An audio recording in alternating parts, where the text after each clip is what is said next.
Bismillahirrahmanirrahim. Nahmaduhu wa nusalli wa nusallimu ala rasulil kareem amma ba'd. Inshallah, this will be day one of Palestine.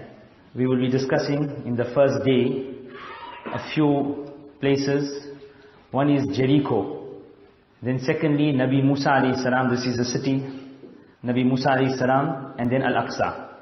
Leaving the border, there are different ways. Some people try to arrange a taxi, ends up more expensive, or even when leaving there are taxis available. So if we are going on our own, we can even hire a taxi from there, and inshallah Aqsa is not far off from the border.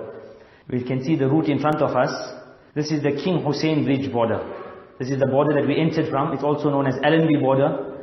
The more common border this is, there's another border as well, but this is the more common border, and generally they say it's the easier border to cross through. Then we see the next circle is Jericho, the first city that we will be discussing.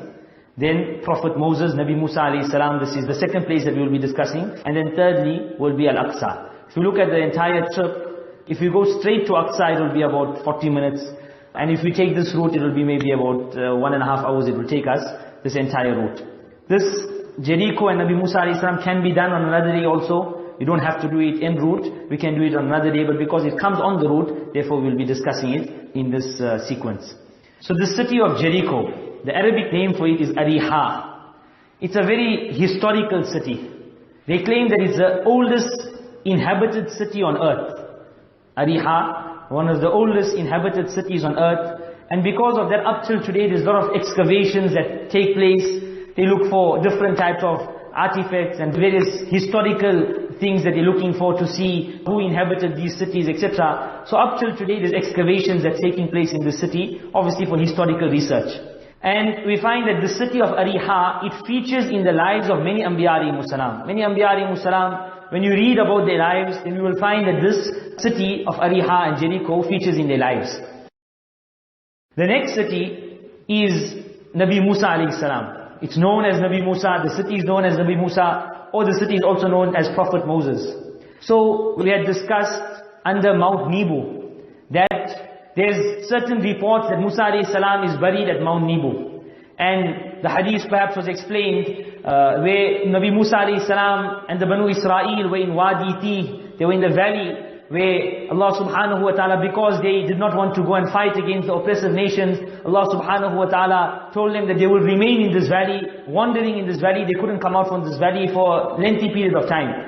So during that time, Musa alayhi salatu wasalam passed away, while they were in Wadi Tih.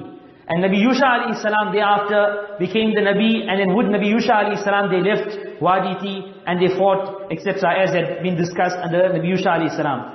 So when Nabi Moosa alayhi salam was about to pass away, then he made dua to Allah subhanahu wa ta'ala that, oh Allah, bring me closer to Masjidul Aqsa, to Al-Ardul Muqaddas, to the sacred city. Ramyatam bihajar, a stone's throw away. So one view is that Moosa alayhi salam is buried at Mount Nebo. And the other view is that Moosa alayhi salam is buried here at this city that's known as Nabi Moosa. And if you look at the map, very clearly we can see, here's Mount Nebo, and then we find Prophet Moses, and then Masjidul Aqsa. So it's just approximately a straight line.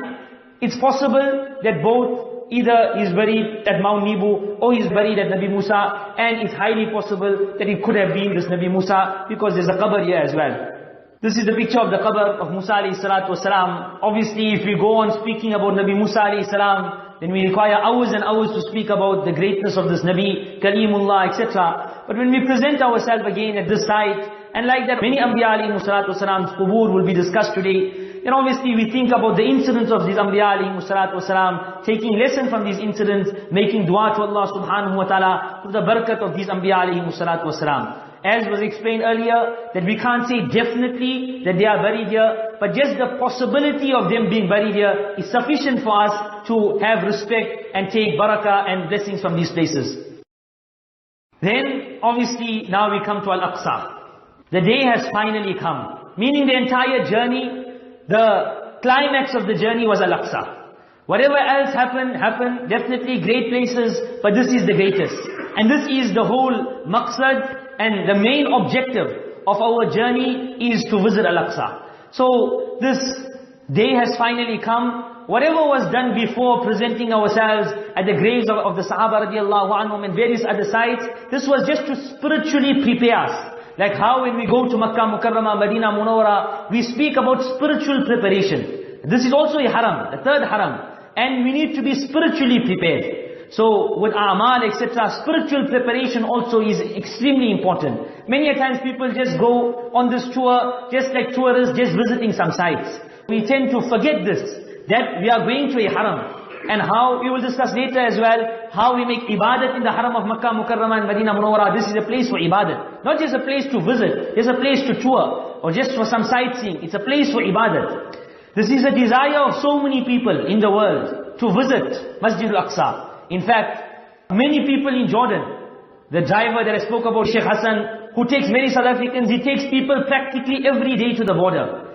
A born Palestinian living in Jordan, he can't go to Masjidul Aqsa. And when he comes there, he'll take you right till the border. And then you can see the grief on his face. You can see, he's so sad. If only I could come also. You coming all the way from South Africa, you can come, you can visit, but I can't visit. Hazrat Mufti Taqi Usmani Dawood Barakatuhum, such a great personality. But he went to Mount Nebu, from where he could see Masjidul Aqsa, that was the furthest that they could go. Now we as South Africans, Allah has favored us, we have the opportunity.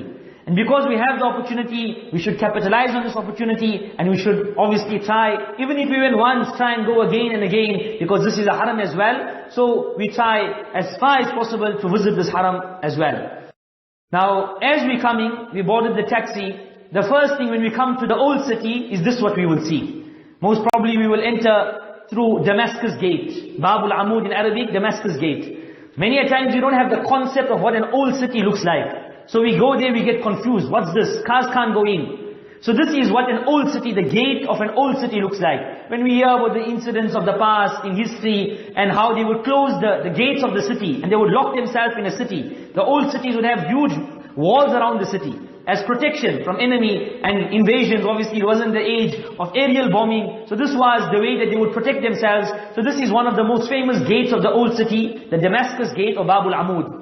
Now obviously there's various options in terms of accommodation. There's accommodation in the city, not too much of accommodation, and it's not up to our South African standards many a time. If you're looking for better accommodation, it's outside the gates of the old city.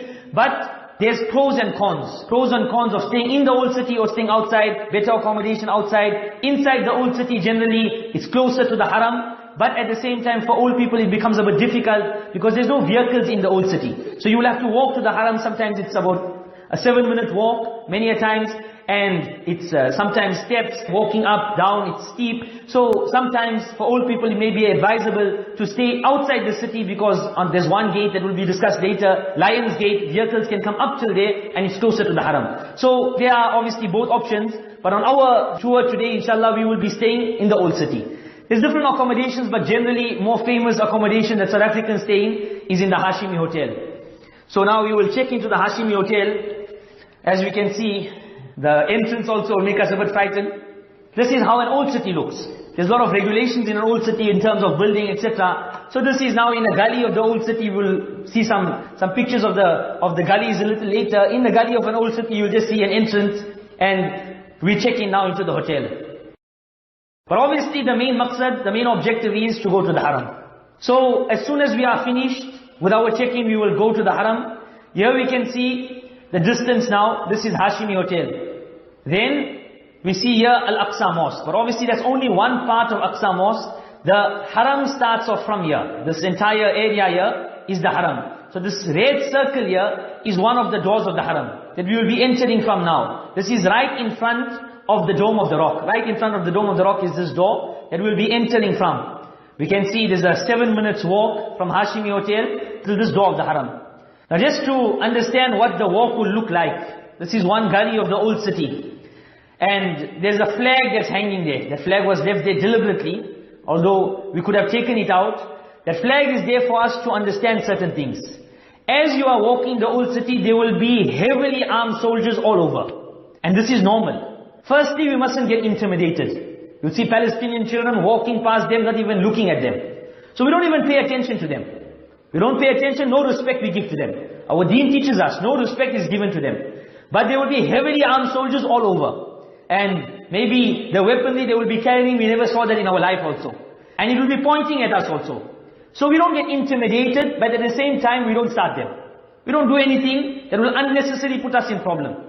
As the people of the caves had said, وَلْيَتَلَطَّفْ, be very subtle. You're going into the city, don't attract unnecessary attention. Quietly you do your work. You go into the haram, don't look at them, don't pay attention and move on. So this is the gullies that we'll be walking through. Obviously the best would be from the hotel foyer we get a small map that will show us the direction. And in today's time we can also use Google to put the haram there, inshallah it will direct us to the haram. This is one of the doors of the haram. Now here at the door of the haram, at the outside there will be Israeli security. And the inside will be Palestinian security. The strange thing is that the Israeli security will be very heavily armed. Palestinian security not even one weapon. But we need to have our passports and that page, that visa page, we need to have that with us, because at any time they can ask us for our passport and we need to produce it. So because of that, when moving around in Palestine, a very, very important thing is to have our passports with us and that paper, that visa paper with us all the time. Just on that point of the visa paper, in the Quraan Majeed, Allah subhanahu wa ta'ala speaks about ضُرِبَتْ عَلَيْهِمُ الذِّلَّةُ وَالْمَسْكَنَةُ, that the Jews have been disgraced.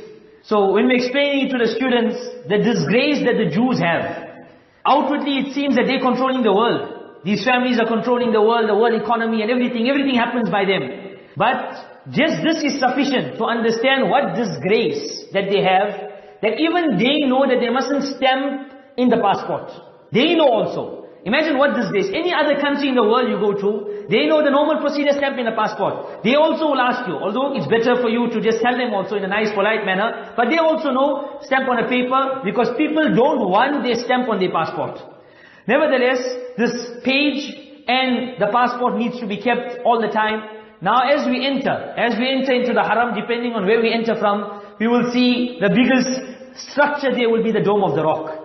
Now at this point, this is now the courtyard of the haram. You can even see the shadow of the building, of the haram wall, that's in the picture.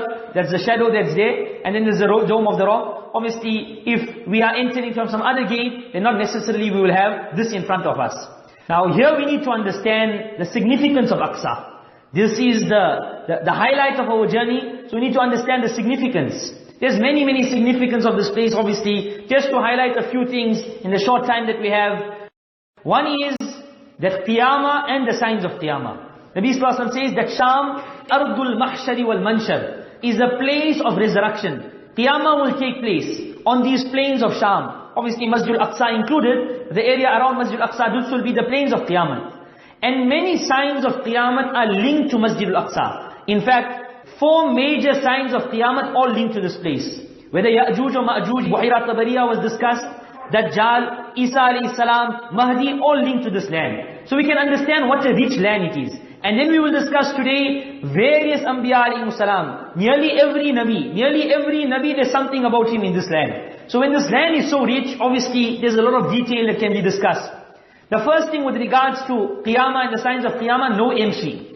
Just as Nabi Sallallahu Alaihi Wasallam has mentioned, Makkah Mukarramah, Medina Munawwara, Dajjal won't be allowed to enter. Similarly, Nabi Sallallahu Alaihi Wasallam says about Masjidul Aqsa, Nabi Sallallahu Alaihi Wasallam says that إِنَّهُ سَيَظْهَرُ عَلَى الْأَرْضِ كُلِّهَا غَيْرَ الْحَرَمْ وَبَيْتِ الْمَقْدِسِ. That Dajjal will be able to go everywhere besides the Haramain and Baytul Muqaddas. So this will also be protected from Dajjal. So Dajjal will lay a siege around Masjidul Aqsa, in the area of Masjidul Aqsa, where the Muslims would be. According to the narration of Ibn Majah, Sharik radhiyallahu anha asked Nabi Sallallahu Alaihi Wasallam, when he was explaining regarding Dajjal, she asked, أَيْنَ الْعَرَبُ يَوْمَ إِذٍ? Where will the Muslims be at that time? Nabi Sallallahu Alaihi Wasallam said, جُلُّهُمْ بِبَيْتِ الْمَقْدِسِ. Most of them will be in Baytul Muqaddas. So this will be the place that the Muslims will seek refuge.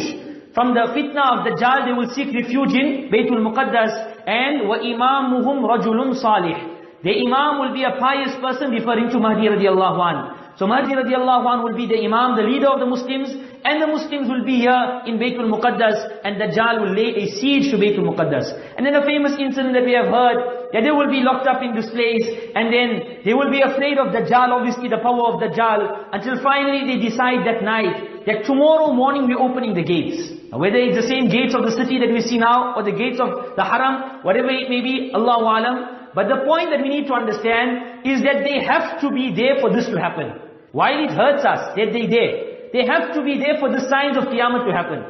So this is something that's inevitable, and it also shows us the accuracy of the prophecies of Rasulullah sallallahu alaihi wasallam. How accurate it was. If you thought of it many years ago, you'll think, how is all of this going to happen? But now, with what has happened and the recent developments, and these people coming into the area, obviously it's very, very easy to understand that this will be the situation. Then finally the Muslims will agree, Mahdi radhiyallahu anhu will be the Amir at that time, that tomorrow morning we are opening the doors and we're going to fight. It will be the time of Fajr. We have heard the incident that Salah is about to take place, Iqamat will be given, and at that time Isa alayhi salatu wasalam will descend. And then Mahdi radhiyallahu anhu will move back to tell Isa alayhi salam, you go and you take the musalla. He says, تَقَدَّمْ فَإِنَّهَا لَكَ أُقِيمَتْ. You go in front because the Iqamah was given for you. Now there's two views with regards to Isa alayhi salam coming down. The riwayat says, إِنَّ الْمَنَارَةِ الْبَيْضَى شَرْقِ دِمَشْقِ.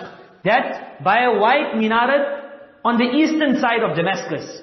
So most of the ulama of the opinion that the white minaret in the masjid of Damascus, that is where Isa alayhi salam will descend. However, there are certain muhaddithin, like Allama Suyuti rahimahullah, Mullah Riqari rahimahullah, and also Hazrat Muhammad Rashid Ahmad Gangohi rahimahullah, who say that actually Isa alayhi salam will descend in Baytul Muqaddas.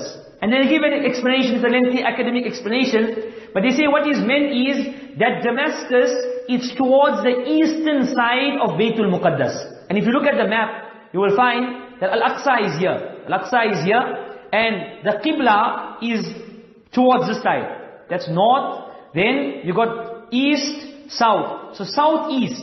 Southeast is the Qibla of Masjidul Aqsa. Picture yourself standing in the Aqsa compound, facing towards the Qibla. On the eastern side of Aqsa is Damascus. So it's highly possible that this view also could be taken, as we explained, great muhaddithin like Mullah Riqari, Allama Suyuti, Maulana Shaykh Ahmad Gangohi rahimahullah feel that Isa alayhi salam will descend on a white minaret, which will be on the eastern side of Masjid Al-Aqsa. Now which minaret it is, we won't say this is the minaret. There is a minaret there on the eastern side of Masjid Al-Aqsa, and there's a minaret that some others feel on another nearby mountain also that's nearby. Allahu Alam. First of all, we don't know whether definitely this is the view that he will descend here, or he will descend in Damascus, because many ulama have said that he will descend in Damascus. And if it is the view, exactly which minaret it is, we won't make ta'yin, we won't say specifically this is the minaret. But the point is that Isa alayhi salam will definitely come here, because the Muslims will be here. So even if he descends in Damascus, he will come here, because this will where the salah will be performed. And after that,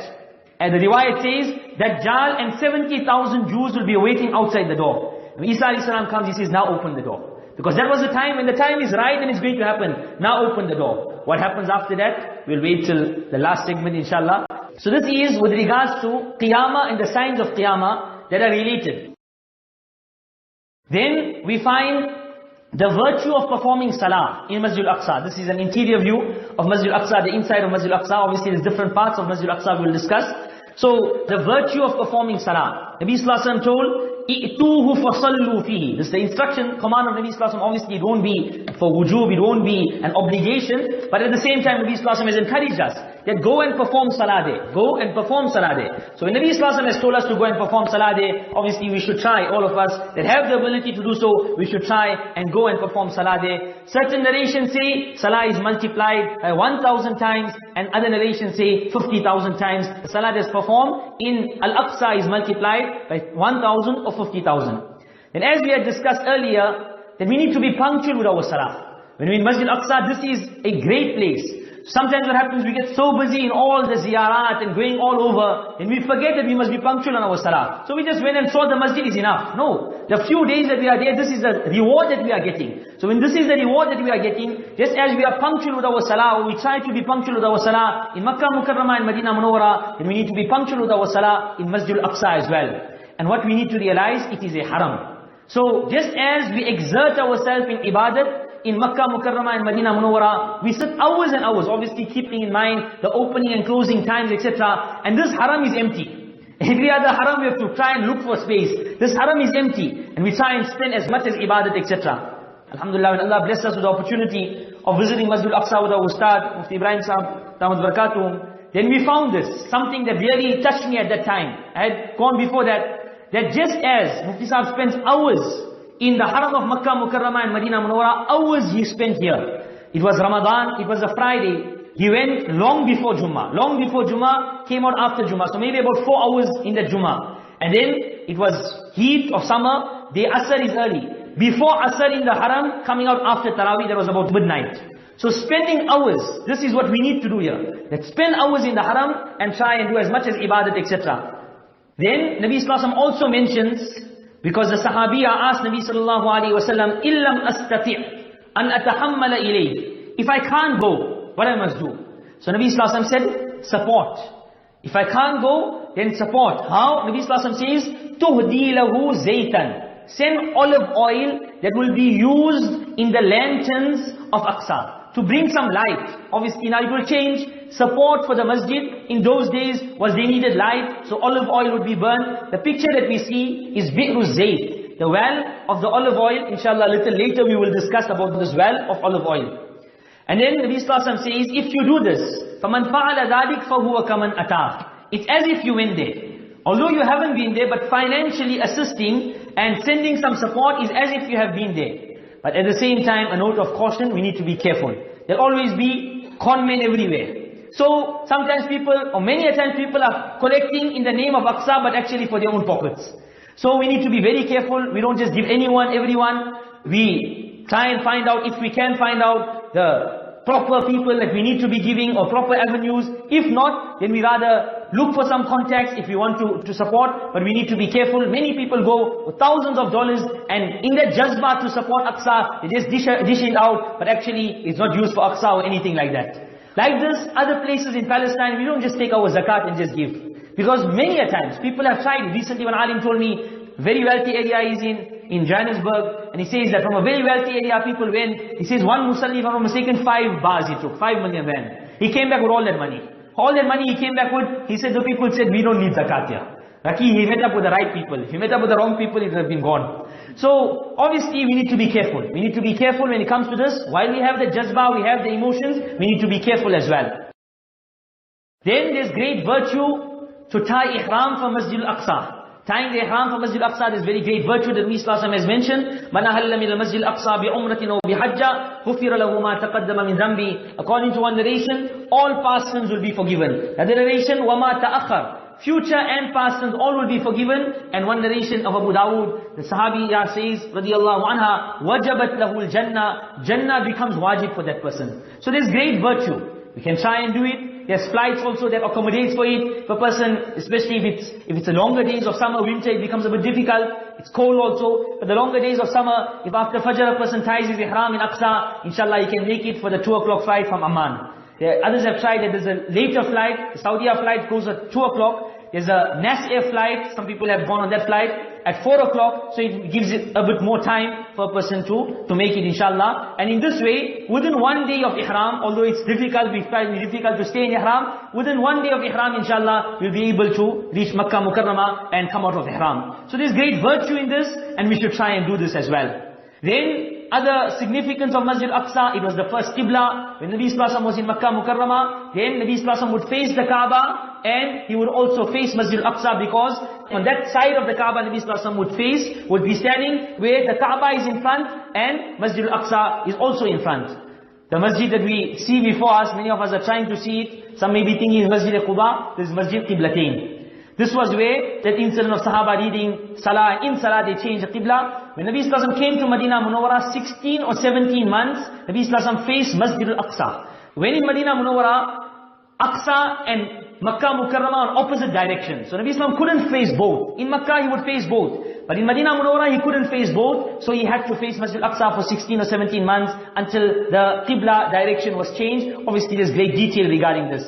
Then we find the second masjid on earth. Sahaabah asked Nabi Sallallahu Alaihi Wasallam, Sahabi asked Nabi Sallallahu Alaihi Wasallam that which masjid was built first. Nabi Sallallahu Alaihi Wasallam said the Kaaba. And then the second was Masjidul Aqsa. So the second masjid on earth. The time between the two, 40 years. 40 years between the two. So such an ancient masjid, such an old masjid. Now the question that will come to our mind is, we know Ibrahim alayhi salam built the Kaaba. And Nabi Sulaiman alayhi salam built Masjidul Aqsa. The time is very, very long between the two. But actually they reconstructed, they renovated. The actual construction of the Kaaba was done by Adam alayhi salam. And the explanation is given by the muhaddithin that either Adam alayhi salam or one of his children thereafter, within a space of 40 years, built Masjidul Aqsa. So from that time, Masjidul Aqsa is in existence. Obviously, various changes that had happened and various invasions, etc.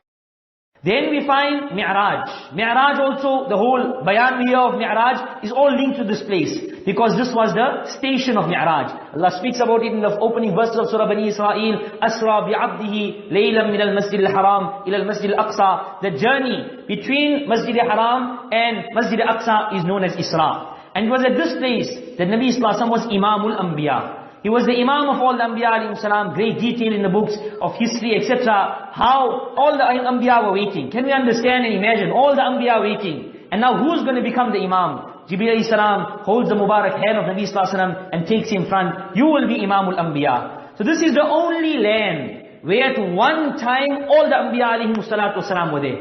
No other piece of land in the world where at one given time all the Ambiyaa alayhi salatu wasalam was standing there. We can understand what a great land it is. The statement of Abdullah bin Abbas radhiyallahu anhuma, Banathul Ambiyaa wa sakanathul Ambiyaa. Ambiyaa built it. Ambiyaa lived in it. They spent their life there. وَمَا فِيهِ مَوْضِعُ شِبْرٍ إِلَّا وَقَدْ صَلَّى فِيهِ نَبِيٌّ أَوْ قَامَ بِهِ مَلَكٌ. He says there's not a handspan except that some Nabi was performing Salah there. Because obviously all Ambiyaa were there. 124,000 approximate Ambiyaa alayhi salatu wasalam. Every span of ground there, either some Nabi read Salah there, or some angel stood there. So this is this land. What a great land. Now when we are standing there, we have to keep this in mind. That this is that Mubarak land that we are visiting. Then, something very amazing that appears in one narration, where all the Ambiyaa alayhi salatu gave bayans. Bayans of Ambiyaa. Different Ambiyaa alayhi salatu. The words also appear in the narration of Majmu' Zawaid, narration of Bazzar, where different Ambiyaa alayhi salam began to praise Allah subhanahu wa ta'ala. Ibrahim alayhi salam said, Alhamdulillahi alladhi ittakhadhani khalila. And the various favors of Allah that they enjoyed. They enumerated these favors. Alhamdulillahi alladhi kallamani taklima Musa alayhi salam. Like this, all the Ambiyaa alayhi salam give their favors that they enjoyed from Allah subhanahu wa ta'ala and praise Allah because of that, until finally Nabi Sallallahu Alaihi Wasallam gave his decisive speech, decisive bayan. When Nabi Sallallahu Alaihi Wasallam spoke, Ibrahim alayhi salatu wasallam said, بِهَذَا فَضَّلَكُمْ. This is why he is superior and he is greater than all of you. Now all of this happened in this land. Then, when Nabi Sallallahu Alaihi Wasallam went back, the famous incident, the Quraysh did not want to believe him, and he gave a detailed description of Aqsa. Some of them had visited, he hadn't visited. So he gave a detailed description. Certain places Nabi Sallallahu Alaihi Wasallam wasn't too sure. And Nabi Sallallahu Alaihi Wasallam wasn't too sure. Allah subhanahu wa ta'ala brought the whole picture of Masjidul Aqsa in front of him. And looking at that, while in the Haram of Makkah Mukarramah, Nabi Sallallahu Alaihi Wasallam gave them those descriptions that he was not sure about. Now, this is the picture of the Aqsa compound. Sometimes people give the impression that the Dome of the Rock is Masjid Al-Aqsa. Some people say, no, that's not Aqsa. That's not Aqsa. Aqsa is this, in the front. Now this entire compound is Masjid Al-Aqsa. The entire compound is Haram. Now whether it's politically motivated, that this is being done, or whatever the issue may be, but this entire compound that we see, all of this, these walls, everything in this compound, this is Masjid Al-Aqsa. So if you perform Salah in any area here, we're getting that virtue. That virtue is for any area. But there are 5 famous masajid in the Aqsa compound. There are 5 famous masajid in the Aqsa compound. One is the biggest one that's there, Masjidul Sakhra. That's the Dome of the Rock. There's a masjid there, and Salah is also performed there. But we should try to come to the main Jamaat which is in the front. So Masjidul Sakhra, that's one of the masjids. Then we have the Qibli Masjid. This dome that we see here is known as the Qibli Masjid because it's on the Qibla side. So this is the Qibli Masjid, the place where the main Jamaat takes place, main Salah area. And then we see there's a arrow going here. There is a staircase that goes down to Masjid Qadim, the old Masjid, which is the original Masjid. We will discuss that as well. Then we find on this side there's a Marwani Masjid. The Marwani Masjid on this side, this will also be discussed. There's a shelter, corrugated iron shelter that's there. That's where the entrance generally for the Marwani Masjid. And then on the extreme right, if you're facing the Qibla, this is the western wall. The Wailing Wall is here at the bottom. The western wall, this is Masjid Buraq. This also will be discussed inshallah. So these are the 5 masajid in the Aqsa compound. All of this is Aqsa. Moving on, now we will discuss Masjid Qadim, because this is the original masjid. So this is an underground masjid. The picture we can see, we're going underground now into Masjid Qadim. Masjid Qadim, as we explained, that there's an arrow to the back of the masjid, there's a staircase. The staircase looks like this. The staircase going down into Masjid Qadim. This is not open all the time, so we should try and find out what time it's open, and we have to go there because this is the original masjid. This is most probably the original masjid. As historians write, Aqsa was at the bottom, the lower level. This was the original place. So Nabi Sulaiman alayhi salatu wasalam's building and construction was here. On the occasion of Mi'raj, most probably Nabi Sallallahu Alaihi Wasallam performed Salah here. Later on we will hear Umar radhiyallahu anhu when he conquered Masjidul Aqsa and he asked where to perform Salah. Finally he said, I will go to the front where Nabi Sallallahu Alaihi Wasallam performed Salah and I will perform my Salah there. So that is the Masjid Qadim underground. If we look at this masjid, something very, very amazing, jinn power. We see the rocks and the columns that are there. Very, very big, huge rocks and columns, which all indicate to the fact that most probably this was the construction of Sulaiman alayhi salam, because he used the jinnat. He used the jinnat. We see this, just one block, and it's huge. This is a column that's there. So this also indicates to the fact that most probably this was the original construction, or this was the construction of Nabi Sulaiman alayhi salam, because it's very difficult to fathom that humans could have done that without cranes, etc. in those days. Then we find Sulaiman alayhi salam made 3 du'as. In his life he made 3 du'as. One was accurate decision, that, oh Allah, my decision must be such that yusadifu hukmak. I must 100% hit the mark when I make a decision and when I decide in any affair. The second dua that Sulaiman ﷺ made was, mulkan la yanbaghi li ahadin min ba'di. That unmatched kingdom. No one must have the kingdom that I have. Nabi Sallallahu Alaihi Wasallam says, both these du'as were accepted. While he was building Masjidul Aqsa, he made this dua, both these du'as were accepted. And the third dua that Nabi Sulaiman alayhi salam made, if someone visits this masjid, la yanhazuhu illa salah, for the purpose of performing salah there, not sightseeing. Yes, that's part of it. But for the purpose of salah, then he must return kayomi waladathu ummu, like a newborn baby. We know about Hajj, returning like a newborn baby. Here also, Sulaiman alayhi salam makes the dua, and Nabi Sallallahu Alaihi Wasallam says, the first 2 du'as of Sulaiman alayhi salam were definitely accepted. When the first 2 du'as were definitely accepted, most probably this dua also inshallah will be accepted. So Sulaiman alayhi salam is making dua for us, those that visit. When he finished the completion, then he made a big dawat. So after you make a house, also give a dawat, no problem inshallah. So big dawat he arranged. And then he made shukr to Allah subhanahu wa ta'ala, that Allah subhanahu wa ta'ala gave him the tawfiq, of building such a great haram. So he made shukr, and he made dua for 5 things. That a person who comes with 5 needs, those needs must be fulfilled. The first is a person who was a sinner, and he came for tawbah, he must be forgiven. Second, if that person who has some fear, and he goes here for peace, Allah must give him peace. A sick person comes, and he goes here for cure, Allah must give him cure. And then a person who is poor, and he goes there with the niyat and the intention that Allah must give him wealth, Allah must give him wealth. This is a dua that Sulaiman alayhi salam made. All of these details appear in Tafsir al-Qurtubi. And Allah tasrifa nadraka amman dakhalahu hatta yakhruja minhu. That a person who comes into Masjidul Aqsa, Allah's special attention must be on this person. So these are the duas that Sulaiman alayhi salam made. But Sulaiman alayhi salam, while building, the main structure was finished.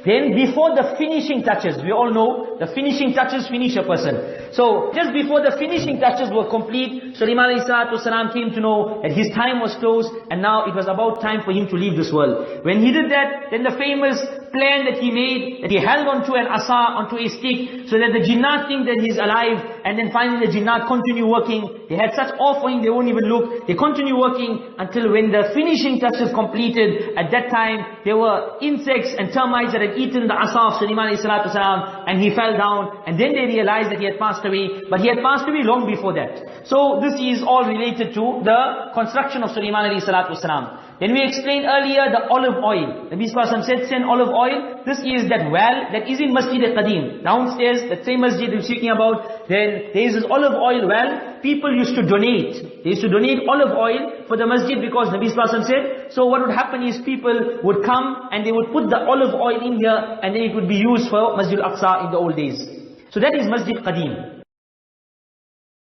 Now the upstairs which we famously know as Masjidul Aqsa, the Qibli Masjid. We explained that because it's on the side of the Qibla, that's why it's known as the Qibli Masjid. We explained earlier as well, this is not the only Masjidul Aqsa. The entire compound is Masjidul Aqsa. This is just in the front of the compound, one of the 5 famous masjids in the Aqsa compound, the Qibli Masjid.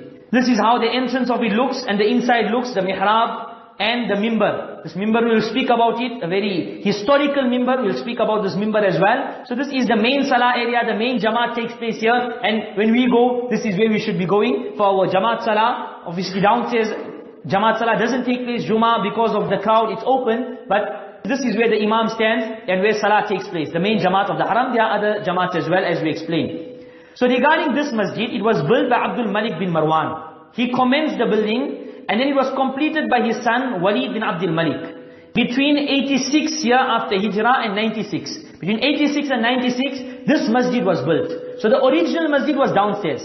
Umar radhiyallahu anhu's masjid, he built, was downstairs. Sulaiman Islam's masjid was downstairs. That was the original masjid. Then this Qibli masjid was built by Abdul Malik bin Marwan and his son between the 86 and 96. And obviously when the invasion of the Crusaders, they came and they desecrated this masjid. They split it into three. And this masjid also was desecrated. Then when Salahuddin Ayyubi rahimahullah finally conquered Masjidul Aqsa in the year 583 AH, 1187. When Salahuddin Ayyubi rahimahullah conquered Masjidul Aqsa, then he brought the mimbar. The construction of it was instructed by Nuruddin Zangi rahimahullah. Great king, and at that time, because Masjidul Aqsa was under the control of the Crusaders, it was his tamanna and his desire to conquer Masjidul Aqsa. And because of that, he got certain people to build mimbars. This was done in a very historical city of Halab, Aleppo, which we heard a lot about it in the news in 2016, what had happened to our brothers and sisters in Aleppo. So this mimbar was constructed in Halab, in Aleppo. And it was waiting for the day Masjidul Aqsa will be conquered, that this mimbar will be taken. But obviously Nuruddin Zangi rahimahullah didn't live to see that dream of his materializing, but thereafter his successor, Salahuddin Ayyubi rahimahullah, conquered Masjidul Aqsa, and according to the desire of his predecessor, he took that mimbar all the way from Aleppo. It was taken. There's a lot of amazing facts regarding it. It was a huge mimbar, but despite all of that, there was no glue that was used, there was no nails that were used, and very, very strangely it was constructed. Now the mimbar that we see there is not this original mimbar. In 1969, the famous incident that had taken place, an Australian came in, and again there was desecration of the masjid, and that mimbar of Nuruddin Zangi rahimahullah, that was there from 1187. Such a historical mimbar, it was burnt. And the remains of this mimbar are still in the museum. Some of the remains we will see a little later are there in the museum in Masjid Aqsa, some parts of it. But after some time, after a period of approximately 20 to 30 years, then a replica of this mimbar was built, and now this mimbar is presently used in Masjidul Aqsa. Just very quickly, the history of the control. First, you just understand who controlled Masjidul Aqsa. From the time of Nabi Sulaiman alayhi salam, the Banu Israel controlled it for 450 years. They controlled Masjidul Aqsa. Thereafter, Bukhtu Nasr, a king, had come, and he had completely desecrated the Masjidul Aqsa, killed many, many people, and for 70 years the Banu Israel lost control of Masjidul Aqsa. They were exiled to Babylon. And after 70 years, once again they came back. Once again they came back. Till the time of Nabi Isa alayhi salatu salam, 40 years after Nabi Isa alayhi salatu salam, there was a Roman king that came by the name of Titus.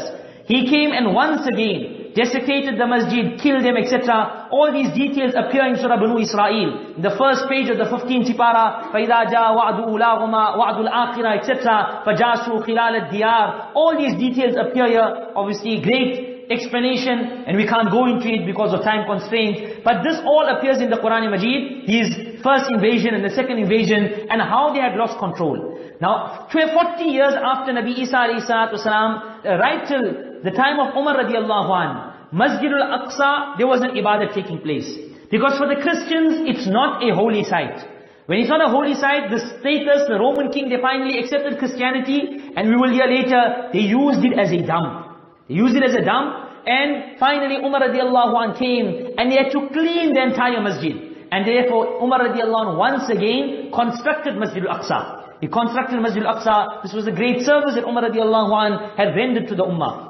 Then from the time of Umar radhiyallahu anhu, this masjid was under the control of the Muslims. In June 1099, the Crusaders came and invaded. And obviously there were great atrocities that they had meted out to the Muslims of Masjid Al-Aqsa. 70,000 Muslims were killed in Baytul Muqaddas. It's a history on its own, chapter on its own. The invasion of the Crusaders, 70,000 Muslims lost their lives in Baytul Muqaddas. And for approximately 88 years, Muslims did not have control of Masjid Al-Aqsa. The famous incident of Salahuddin Ayyubi rahimahullah. In 1187, Salahuddin Ayyubi rahimahullah finally once again liberated Masjid Al-Aqsa. So there's great changes that had taken place. And because of that, many things that are there, we can't say definite that it was there. Maybe it's a replica that was made thereafter, etc. Because of the changing of hands. Then this continued in the control of the Muslims until the Ottoman Empire and World War I, when the British finally came and they decided that they would need to have a Jewish state. And then obviously there were various things that happened from 1917 up till today. It's contested, although officially it's supposed to be for the Muslims under the custody of the Jordanian government, but every now and again the settlers come in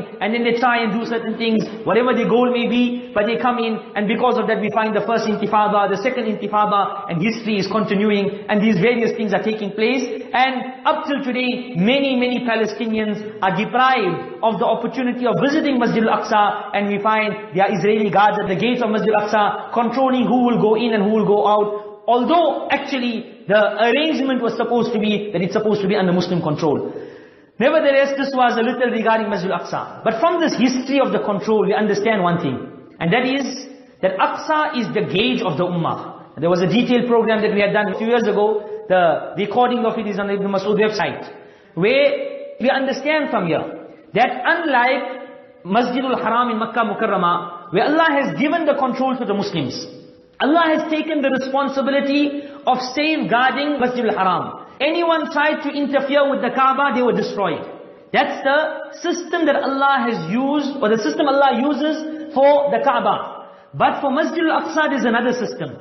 That this will be the gauge of the condition of the Ummah. When the condition of the Ummah will be good, then they will have control of Masjidul Aqsa. And when the condition of the Ummah won't be good, they won't have control of Masjidul Aqsa. Therefore we find in the Banu Israel, when they began to break the commands of Allah, they lost control. They came back on the commands of Allah, Allah gave them control. Like this it continues. And this, while we get angry and upset of whatever is happening, we need to understand that this is just the gauge of our condition. So if we want it to come back, then our condition has to change. So this is a little regarding the two masjids in the Aqsa compound. Masjid Qadim and the Qibli Masjid, the two famous masjids. Inshallah, next will be the other three masajid that we have shown on the map. The other three masajid inshallah, and certain other ziyarats in the Aqsa compound.